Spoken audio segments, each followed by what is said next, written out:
శ్రీ గురుభ్యో నమ. సుజ్ఞాన దీపమను గురు గీతల నుండి ఈవేళ మనం 2వ అధ్యాయం 34వ శ్లోకాన్ని పరిశీలన చేసుకుందాం. గుకారచ్చ గుణాతీతో రూపాతీతో రుకారకః గుణరూప విహీనత్వా గురురిత్యభిధీయతే. పార్వతీ, సత్వాది గుణములను అతిక్రమించియుండు అది గుకారం, కరచరణాద్యాకృతి లేనిది రుకారం. ఇట్లు గుణ రూపములు లేకపోవట వలన గురువని చెప్పబడుచున్నది పార్వతి అంటూ ఉన్నాడు పరమశివుడు. ప్రతి మనిషికి కూడా గుణ దోష ఆవరణతో జీవిస్తూ ఉన్నాడు. ఆ గుణ దోషములు లేనిటువంటి వాడు గురుడు, గురు సార్వభౌముడు అని ఇక్కడ మనకి తేట తెలివవుతోంది. గుణములతో కూడి ఉన్నవాడు ప్రతి ఒక్కరూ కూడా ఏదో ఒక దోషమునకు లోనై ఉంటాడు.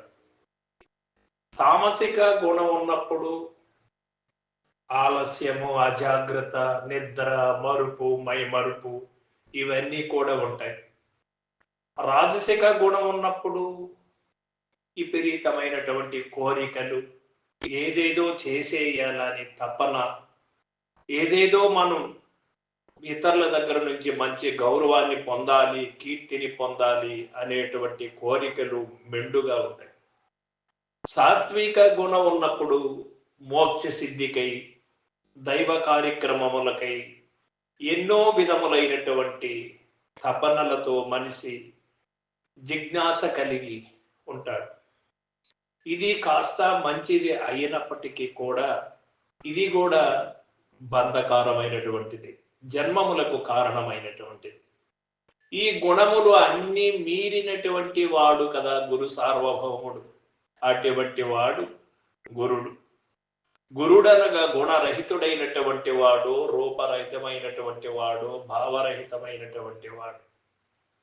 ఉన్నదాన్ని ఉన్నట్టు ఎరిగి భావాన్ని కూడా రహితపరుచుకున్నటువంటి వాడు, ఏమీ లేని నిరాకార స్థితిలో ఉన్నటువంటి వాడు గురుడు. అటువంటి గురు స్వరూపాన్ని ఎవరు ధ్యానించి పూజించి తద్వారా సత్యాన్ని తెలుసుకొని తాను కూడా గురువు మాదిరి లేనివాడి అశరీరి ఇక జన్మము లేనటువంటి స్థితికి చేరుకోవడమే నిజమైనటువంటి మానవ జన్మ సార్థకత. అంతేకాని అటు కాకుండా ఏదో ఒక గుణదోషమునకు లోనై ఆ గుణముతో ప్రవర్తించినప్పుడు ఆ గుణ ప్రభావం వలన మళ్ళీ జన్మించవలసి వస్తుంది. ఉత్తమ జన్మ కావచ్చు, నీచ జన్మ కావచ్చు, లేక 84 లక్షల జీవరాశులలో మళ్ళీ కూడా యోని సంభూతులుగా జీవించవలసి వస్తుంది. ఆ పరిస్థితి లేకుండా చేసుకోవాలి అంటే గురునామ స్మరణ, గురువు చెప్పినటువంటి విధానం మరువక ఎవరు ఉంటారో అటువంటి వాడు గురుడు. ఆ స్థాయికి చేరినటువంటి వాడు గురుడు. సాధనలు అన్నిటినీ చేసి సాధనలు మీరి గుణములతో గురువును గుర్తిరిగి గుణరహితుడై రూపముతో, సాకార రూపముతో గురువును చూసి, గురువు కూడా రూపం లేనటువంటి వాడు, గురువు రూపము లేదు, నేను రూపము లేదు, గురువు శిష్యుడు ఇద్దరు కూడా గురుతో రహితము ఎప్పుడవుతారో ఆ స్థితికి వచ్చినటువంటి వాడు గురుడు కనుక అతనిని గుణాతీతుడు, రూపాతీతుడు, భావాతీతుడు అని చెప్పవలసి వచ్చినది.